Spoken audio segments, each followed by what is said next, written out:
Hello, everyone. I hope you had a wonderful break in some of the critical hit action and you were able to take some time and spend it with other people. Here in the United States, we were doing Thanksgiving, but now we are into the holiday gift-giving season.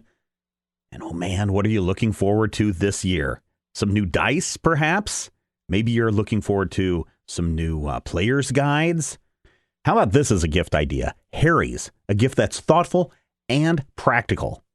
I've been using Harry's razors for years, and I got to tell you, I really love the Harry's shave set. And now that it's the holiday shopping season, listeners of this show can get $5 off any Harry's shave set by heading to harrys.com/criticalhit. Free shipping ends December 16th, so make sure that you act now. Here's what I mean by saying a practical gift. It's something that you're actually going to end up using, whether you're getting it for yourself or for someone else. Harry's makes sharp blades that last. They've got this German company that they bought years ago, and it is this German engineering has won several awards. It's a great deal that we have going right now. Holiday sets start at just $20, and if you're doing some Secret Santas, that's within most of those Secret Santa limits. And Harry's blades refills are as low as $2 each, so the person that you buy this gift for will save money over time. Here's the nice thing about getting in on this action right now. Not only are you going to get a $5 off any Harry shave set, if you go in for the holiday gift box, this thing is just wonderful. It's packaged perfectly. Here's what you get in the Harry's holiday gift set that, again, just starts at $20. The Harry's signature Truman or Chrome Winston handle with an option to engrave. If you're going to get that engraving, don't wait till the last minute on that one. The limited edition holiday handle is a really neat take on the Winston set with a Christmas red grip color. And I love the red grip. You get the 3 German-engineered blade cartridges, each with a flex hinge and a lubricating strip, a full-size foaming shave gel for rich lather, a travel cover to protect your blades when you're on the move, and it's all packaged in a bright holiday gift box. It's a pretty cool deal. So again, as a special offer for fans of this show, we've partnered with Harry's to give you $5 off any shave set, including the limited edition holiday set, when you go to harrys.com/criticalhit. Plus, you'll get free shipping. Here's the thing, though. If you want that free shipping, you need to act fast because the free shipping ends on December 16th. So what are you waiting for? Go to harrys.com/criticalhit. That's harrys.com/criticalhit. So again, give a gift that's thoughtful and practical with a gift set from Harry's. Go to harrys.com/criticalhit. And thank you, Harry's, for sponsoring this episode of Critical Hit.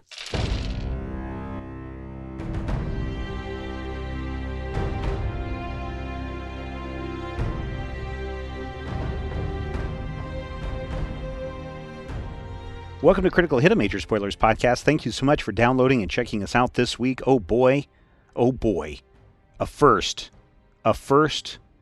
between trolls and dwarves, perhaps. Mm-hmm. So exciting! I know it's been a while. Yeah. Because of the holiday, but of course, those of you who are future people, you probably didn't even notice a gap. So congratulations to you. For the future, I guess. I mean, if there is a future. Just remember, when it comes to the relations between fictional creatures, you have to remember Professor Chris Knight's words: moles and trolls, moles and trolls, moles and trolls. And I think it's important that we think Rico, about that. how about you take us down a path of fun tonight? Well, we'll try. Carnage, fun, it's all the same thing.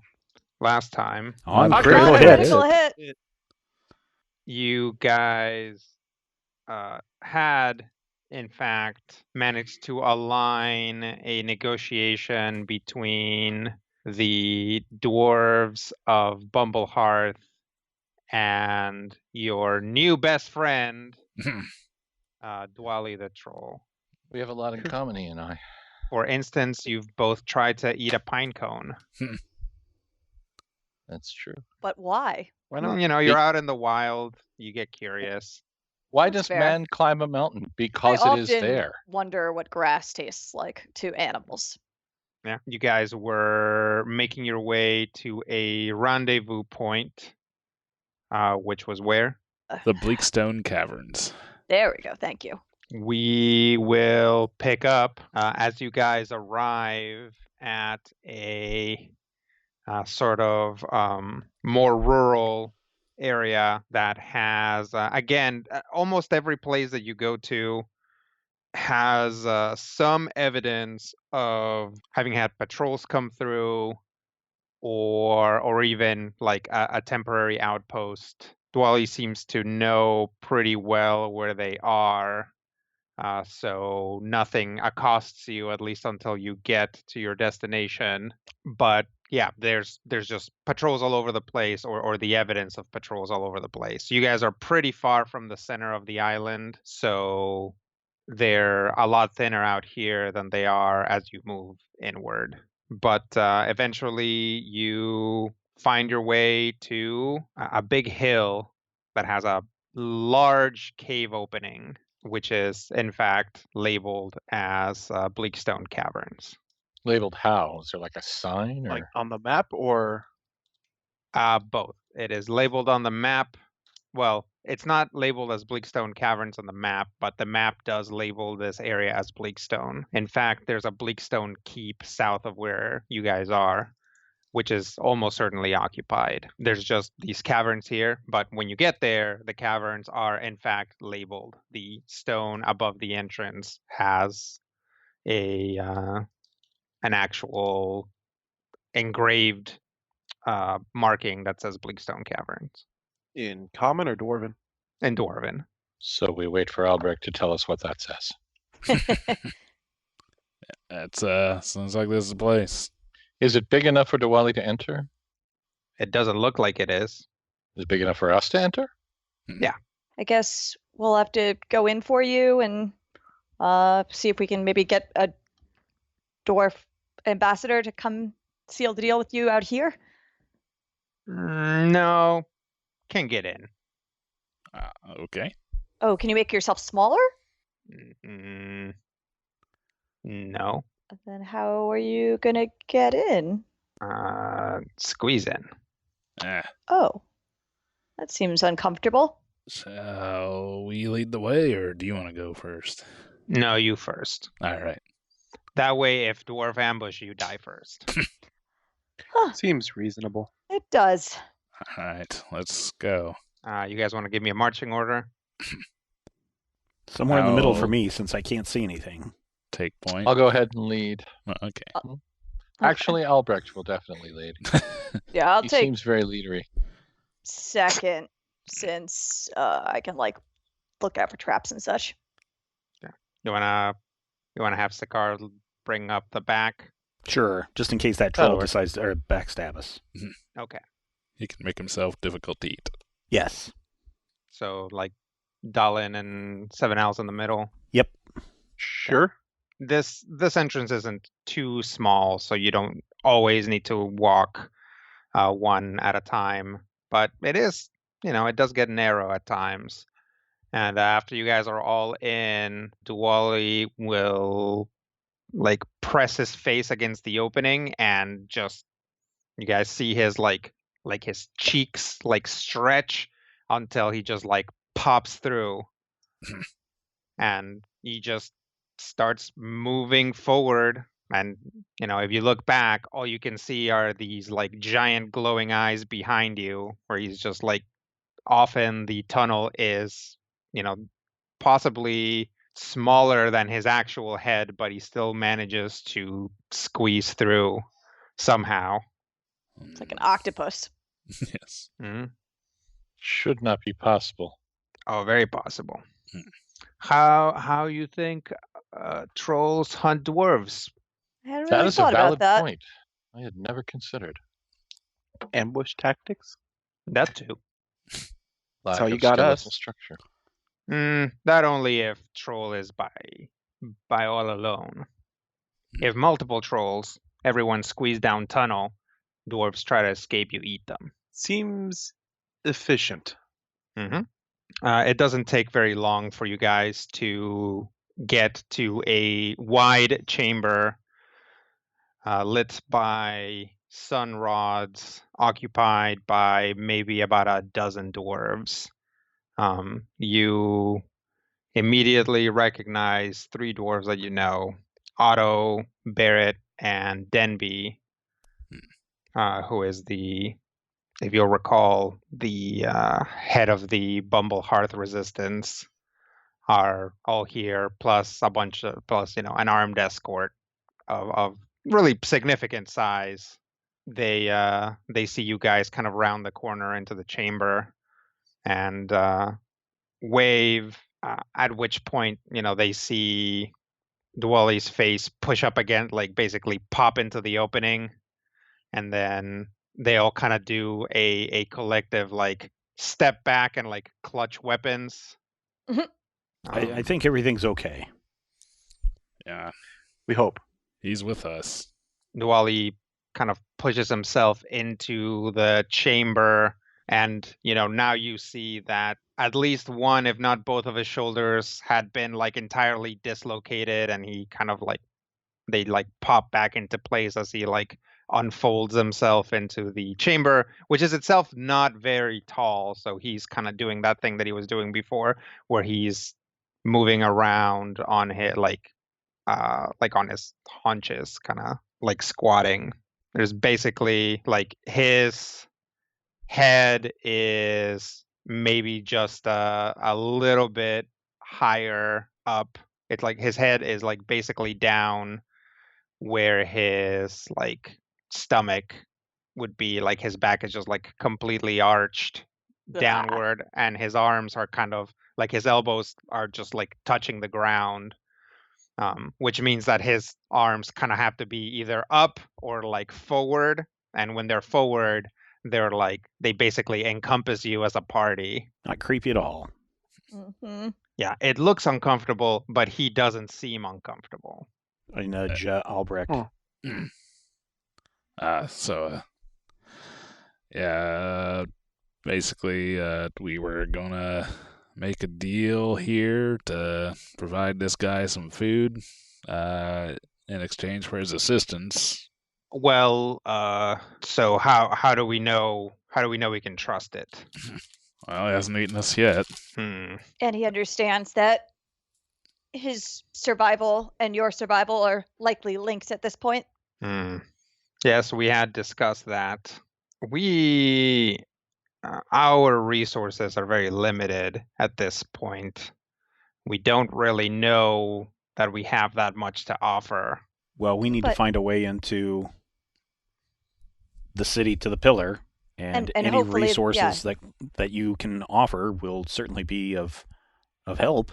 And hopefully, if we were actually able to deal with the pillar, you'll be able to gain more resources. That is true. Well, Troll, what say you? What are your demands? Want hunting ground? Want mead? Want meat? No, have to be dwarf meat. And just kind of trails off. And they're like, and in return, he scratches his head. Me. I fight ghosts with you, not eat you. Fight me, kill me. Yeah, fight stupid dwarf war with ghosts. And they all kind of look at each other like, well, I suppose in so many words that's what we were expecting. Let us write some stuff down, and we'll see if it's to your liking. And basically the three named characters kind of go off and to like a makeshift stone table and start writing some stuff down. And the rest of the guard kind of stays where it is and to keep an eye on the troll. So, yeah. Yeah. Well, I guess what's the plan if this all works?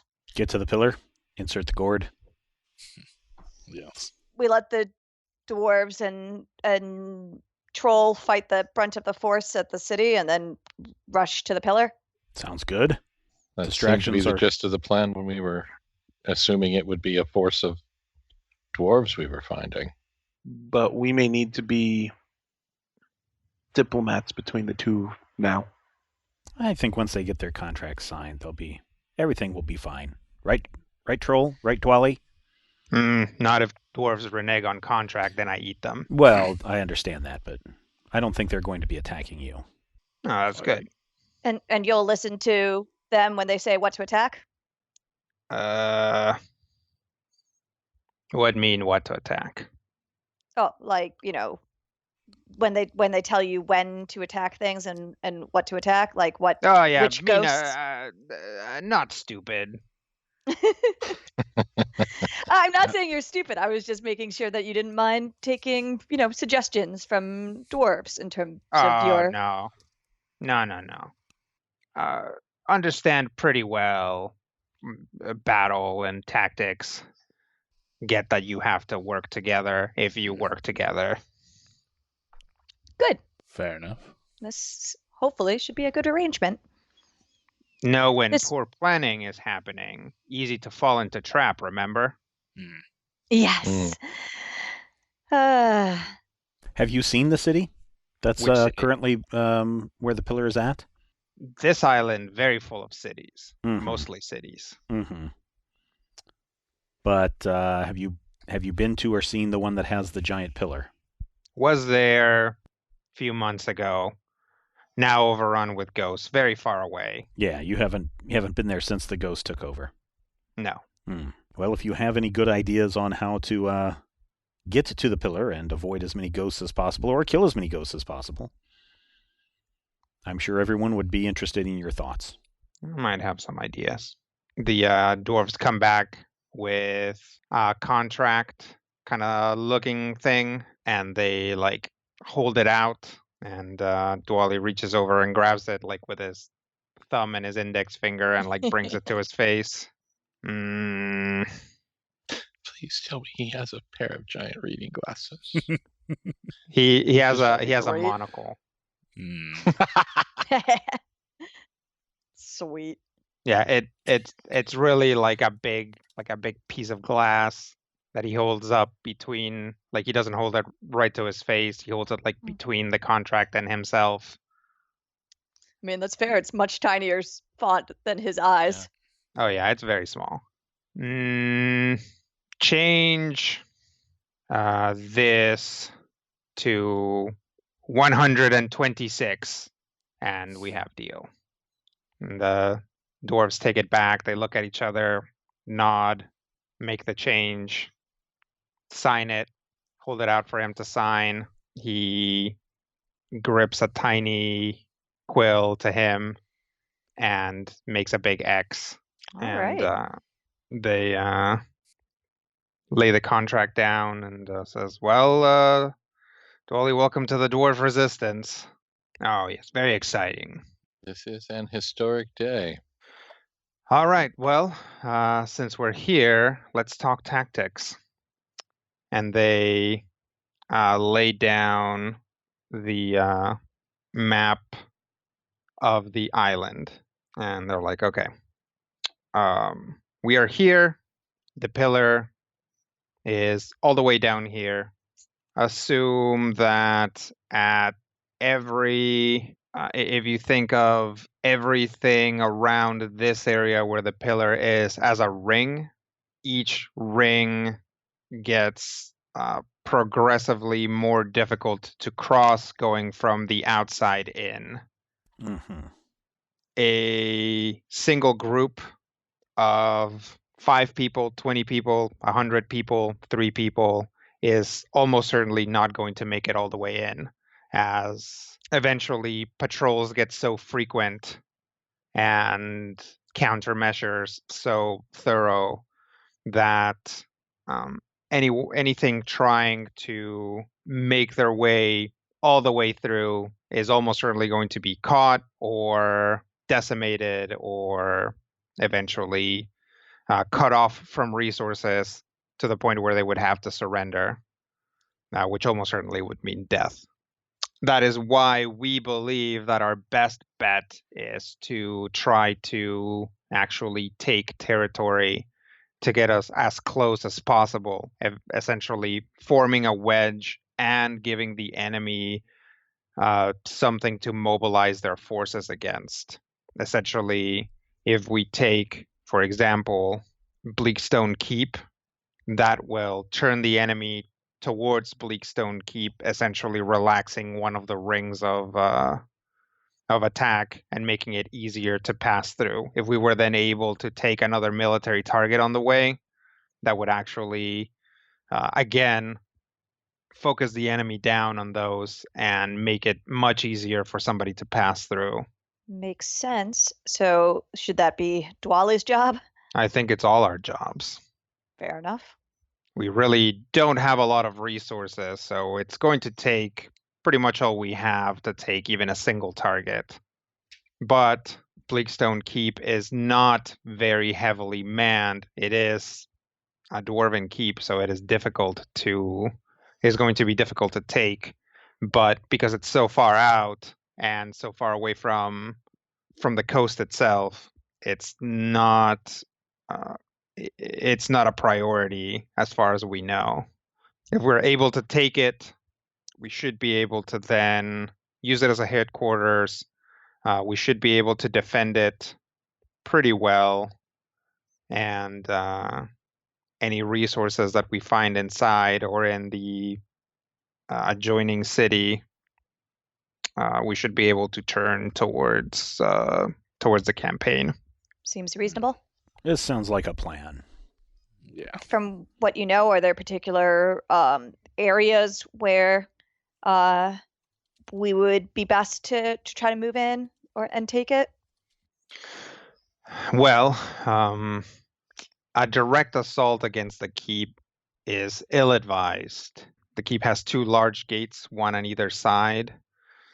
The best way to take it would probably be to try to sneak a team inside or get a team inside somehow and have them open one of the gates and then have our troops move in. Once the gate is open, the majority of their defenses will have to be pointed inward, which will make for a significantly tougher fight for them, but easier fight for us simply because of the way that we have been trained to fight. Well, we can at least attempt infiltration. What if we build a big wooden statue of Asmodeus? Then we hide inside, and then they open the gates and pull the statue in. And then when they're all asleep, we spring out and attack. Aren't these all forces of the Obsidian Huntress? Then we should build a statue of her. Do you know what she looks like? It's made of wood. It's going to not look perfect. A couple of arms, a head. Yeah, I don't think that's gonna. A noise it's that gonna goes, work. "Ooh, I'm the Obsidian Huntress." Yeah, not so much. She's a god, not a ghost.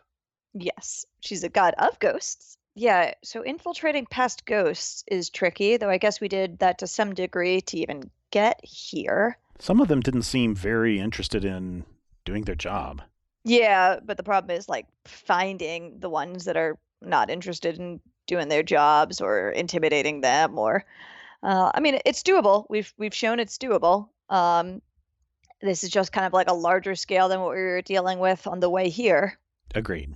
So I guess we can try some combination of like scouting a path and moving past the ghosts and fighting skirmishes and running, and try to get into the keep and throw down the gate. Mhm. Like if I knew a better way of deceiving ghosts, I would say that would be good, but I don't, aside from the wards, I don't really know much about them, or how, if there's like a way to, like, I don't know, make them ignore us, or Well, it will take considerable skill to overcome this challenge. Does anybody know how to? I mean, how have you, looking at all the dwarves that are here, how have you managed to avoid the ghosts that patrol? We don't really avoid them so much as they can't get into where we are because it's warded.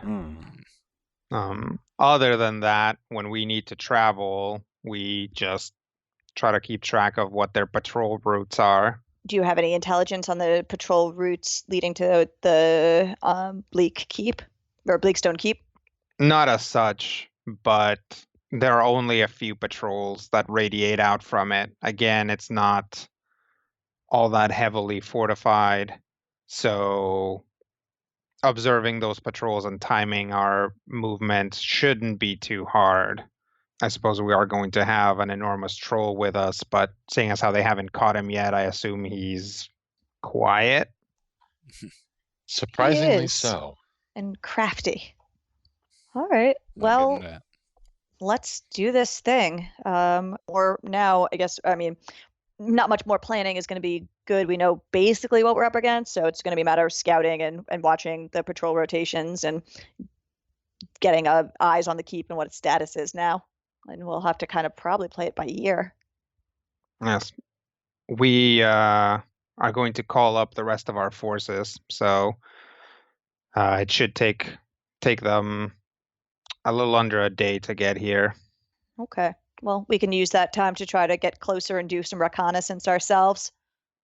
Get into position to be ready to throw open the gates. Is there a way you can send us signal when you're ready? There is. We just need to agree on what the signal would be. I don't know. What are you suggesting? I think it would be best if you scouted and then returned, and we'll discuss it once the entire force is here. Sounds good. Yeah. I think I stay here. Yeah, that seems very reasonable. I guess let's go look around. You guys managed to walk around and squeeze past Dwally on the way back up, and you can get back to the entrance of the caverns.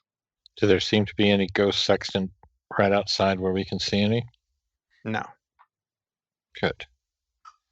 Is this area warded? No. Okay, well, let's be sneaky and get over there. I mean, well, how about I necessarily sneak? Because I'm a lot sneakier than anyone else here. I mean, Seven's decently sneaky, but yeah, I'm decently sneaky. Maybe you can come with me, and then the rest of you, I don't know if you have magic-y stuff you could do to try to get some information on what we're up against. Not without seeing it. All right. Really? Well, all right, then I'll move ahead, and then I can backtrack a bit to signal you when things are safe. Sounds good. All right. Rodrigo? Yes. Question. Mm-hmm.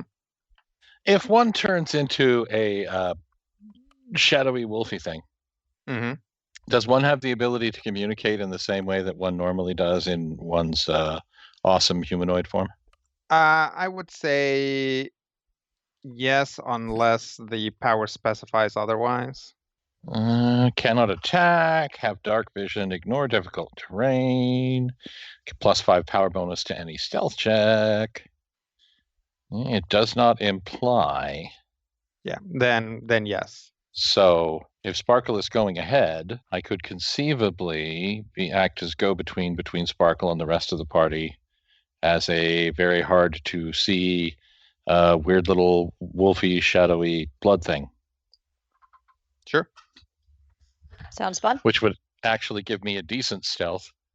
Not like Sparkle level stealth, but stealth, more than... So is Seven Owls going or not? Do you want to? I mean, I've got a stealth of 23. That's totally respectable. Then I'd say you should go. He's already gone. You guys didn't even notice. He's so stealthy. Stealthing it up. Okay, why don't you guys, everybody who's going, go ahead and give me a stealth check. If Seven is going, I think I shall not. Well, okay. So if the other two stay behind, they've got a troll and some dwarves to help them. If you go with, then you have 3 on our party. I didn't roll very high. Am I misunderstanding what staying behind meant? I thought we were all going out to do reconnaissance and that Sparkle was going to go ahead and the rest of us were going to follow behind. Yeah, we're all leaving the cave. It's just that I'm taking, and me and Seven are taking point, so that with everyone else following at a reasonably safe distance. Okay. Okay. Well, So, I rolled a 31. I've got a 45. Dang. Seven Owls Wise and Little Sparkle start moving forward ahead of everyone else. So, basically moving through. Again, this area is very rocky, has a lot of big rocky outcroppings. The keep is above ground and just has these winding paths leading to it through these big chunks of rock that make it very difficult to basically see down the path. So it's kind of slow going, especially if you are sneaking up, looking around, trying to be quiet in between. Why don't the two of you give me a nature check? Oh, a nature check. Because I'm very bad at that. Oh, suddenly having Sakara along didn't seem like such a bad idea. Ooh, at least 37. 7 delivered. Nice. That's not bad. Yeah, it's 18 here, so. Okay. Wow. That's pretty bad. Well, she's streetwise. These are not streets. Yeah, Sparkle has repeatedly said she does not like being out in nature. Streetwise, forest dumb.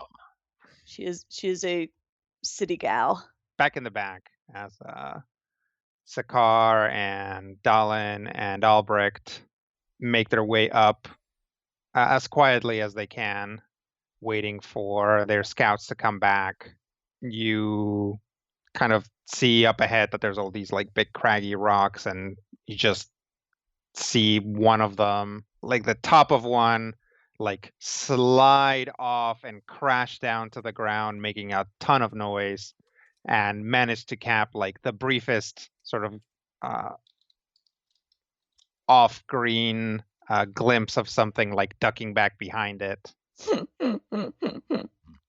And kind of as the two of them make their way back to you guys, you see a group of ghosts gather around and try to inspect what happened there, but no, they don't seem to be aware of your position.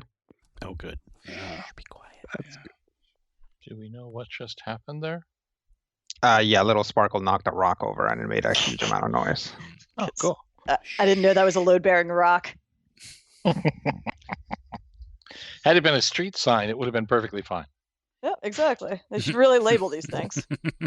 I guess once we've scouted a reasonable distance, we'll double back and say, yeah, this is kind of rough going. It might be best for us all to stay closer together. Okay. Your call, Lady Sparkle. I mean, I don't know, Rodrigo, what do I think? Like as we're moving forward, do I think it would be like better for there to be a someone who knows how to guide us through the natural hazards here, or is that just going to get in the way of like make us really obvious to these ghost patrols? No, in fact, this is not like if you were by yourself, you would reasonably be able to use the terrain to hide because you're good at hiding. Mhm. But this is definitely a question of this is like wild natural terrain. You guys are basically walking through like rocky hills, and like it's more relevant to know like to have somebody who can look at a rock outcropping, like a natural rock outcropping, and be like, if I was going to put an ambush point or a lookout tower, I would put it over there, which would almost certainly be more of a nature check than Fair enough. anything else. So yeah, I Hmm. think that honestly, Dallin and Zakar's skills are going to be pretty important moving forward. So we should all stick together so that they can look out for traps, natural and otherwise. There we go. All right. All right. So anybody who wants to take point on that can give me a nature check. Sure. Mm, What is the I'm nature on of my board nature with a these nature days? check. Well, you're kind of unnatural. Says the vampire. Half. Have. It should be noted that half is still perfectly natural. Is it though? Yeah. I will point out that there is a natural type, and I do not think Sakar is technically natural. I think he might Well, be sort of neither undead. is Dalin. I don't know. I'd have no. That's true. Dalin is With his- also not With natural. his face on his head, and Yes. that's why we rolled exactly the same thing. But I Except think the his was rest of better. us are technically natural. Have you So looked at your beak lately? Yeah, it's supernatural. It occurs in nature. That is probably not the best adjective to use in that situation. Yes. Or adverb. Whichever one it is, I forget. Lolly, lolly, lolly. the keep main source of defense, which is not immediately obvious until you guys start moving towards it, is in fact the fact that it's in a very rough terrain. In fact, there's all of these rock outcroppings, then a kind of a small hamlet that connects to it that's on the outside of the walls, and then the rest of a small city that is within the walls. Lots of places to move, lots of places to hide. You guys are able to, between Dalin and Sakar, you are able to more or less logic. Again, if you were going to have a patrol, which direction would it go and where would it be to get the most ground, and kind of counterintuitive your way into not being spotted and into like being able to spot where the lookout towers are, which usually only have one ghost, if not are completely unmanned. But between the two of you and with the others backing you up, you're able to more or less map out the area around the keep, and also find a place. You can't find any place that's very high, unfortunately. The keep is kind of the highest place, but you're able to kind of suss out a few hiding places that where you're actually like sneaky people can kind of cloister themselves and keep track of patrols as they come by. Sounds good. Sneak. I will cloister. Okay. Well, and then it's just kind of a matter of time to figure out where the patrols are. You just kind of have to put in the time to be like, okay, well, it takes them about this long to go around. Some of them are diligent, some of them are just kind of patrolling because clearly they have to, as opposed to, being like very aware and like overturning rocks and stuff to make sure that nothing's behind them. They're just kind of some of them are just walking down the path and trying to go as fast as possible, while others are actually like spending time in areas that you would obviously consider to be vulnerable or obvious hiding places, and spending some time looking around before they move on. So is it easy to distinguish each set of patrols? Or do they look very similar to one another? Well, they all look the same. Like Right. they all look like ghosts. Yeah, so it's not easy to tell one patrol from another, so we can't tell, oh, here comes the dumb patrol, we've got plenty of time, or here comes the really alert patrol, we need to be a little bit more aware. Yeah. I mean, there is, if you see them for long enough, like if you can spot them a good long while before they get close to you, then you can tell, like, yeah, that patrol is clearly like moving as fast as they can so that they can finish their rounds. Or you might look at another patrol and be able to tell that they're actually like taking their time and scouting around. Mm-hmm. Now, do the patrols, are they regular patrols like ABC, ABC, ABC? Mostly, yes. Okay. You guys do spot some guard changes, but for the most part, there aren't. These guys are kind of, they probably each kind of do a sector and then go back and do something else for a while, whether that's like rest or do something within the keep, maybe guard the walls for a while, and then they go back on patrol. Okay. This is like classic truant work, so little sparkles all over it. Yeah. She has pulled out like some paper and a pen and is mapping things, writing down descriptions. Nice. Large one looks like floating white sheet. 3 medium ones look like floating white sheets. No, these guys. These are all like These guys just look wearing like helmets. soldiers. Yeah.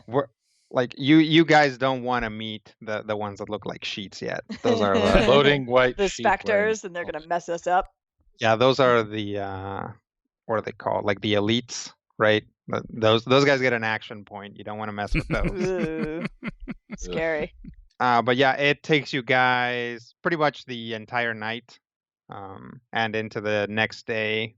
But you have both a reasonable map of the area, as well as some paths and timings that you think will probably be beneficial. You also, spend some time looking at the keep. The walls are very high. They are spiky at the top, and the patrols in the keep are pretty regular. So you spending some time clocking them does probably help, but it's really going to come down to split-second timing if you're going to try to sneak past them. Do we see any kind of weaknesses in the defense?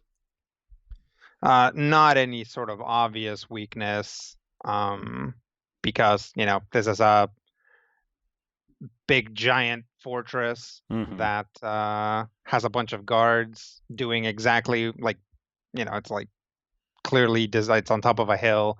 It's like clearly designed to be very difficult to attack.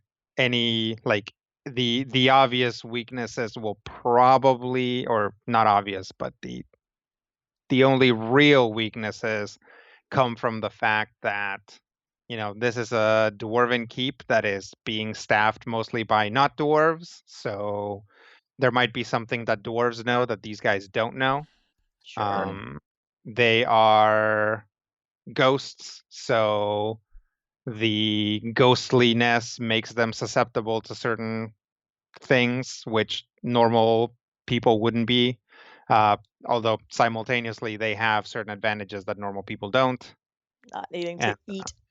Yeah, it is kind of the advantages that you can suss out are small, but they're there. All right. Well, then I guess once we have a full report, we will track back to the cave and see if the rest of our support has arrived. Okay. Once you guys make your way down to the cave, there's a lot more dwarves in there, and clearly there's a lot more also in another chamber. There's about maybe 150 dwarves here, plus Dwali's just kind of hanging out. We'll report the findings. Okay. There's a kind of a war council going on already, and they just kind of motion you in to look at the stuff that you have and look at it, nod, and it's a lot of beard stroking, looking at things. Do they have one of those sweet tables where they like move things around? No, this kind of has to be it's a very makeshift operation. Everything seems to be done in a very economical way. So if they do have any sort of a miniature type situation, there are like rocks and like random things that they had around, like a scabbard or something. Sure. Well, again, this information is very useful. We can definitely use this, and we shouldn't have too many problems getting right up to the keep. As we suspected, this place is very defensible from a direct assault, but a smaller group would have an easier time getting through. So our relatively small force should be able to sneak up and then coalesce right when the gate opens, especially with these patrol routes that you all got. So it just really comes down to whether you all are able to open the gate for us. I think we could do that. We will certainly try. Very well. Get some rest. We will go. We will initiate tomorrow at daybreak. We believe that is when mystically the ghosts are weaker or weakest. So if that gives us any advantage that we can squeeze out, we're willing to take it. All right. All right. Well, we'll Yes, take that's- an extended rest, and we'll end the episode there this week. And hope that everybody, including you listening at home, get plenty of rest. We're getting towards the longest nights of the year, and we want to ensure that everyone has a long winter's nap before the excitement begins next time. On Critical Hit. There you On go, Critical Matthew. Hit. For the rest of you, podcast at majorspoilers.com. Drop us some letters. We haven't done a mailbag in a while, so get your questions in. Podcast at majorspoilers.com. And again, if you enjoy this show, if you enjoy it coming to your ears every week on a very regular basis, then how about you help us out a little bit? Head over to patreon.com/majorspoilers. All I'm asking for you to do is head over there, check out and see what we have, what we're offering, all the extra bonus content that you can get. And then if you feel like that's worth the effort and it's worth keeping this show going, maybe kick in a couple of bucks a month. That would certainly help us in the long run. So, until next time, here's hoping all of your dice rolls are critical hits.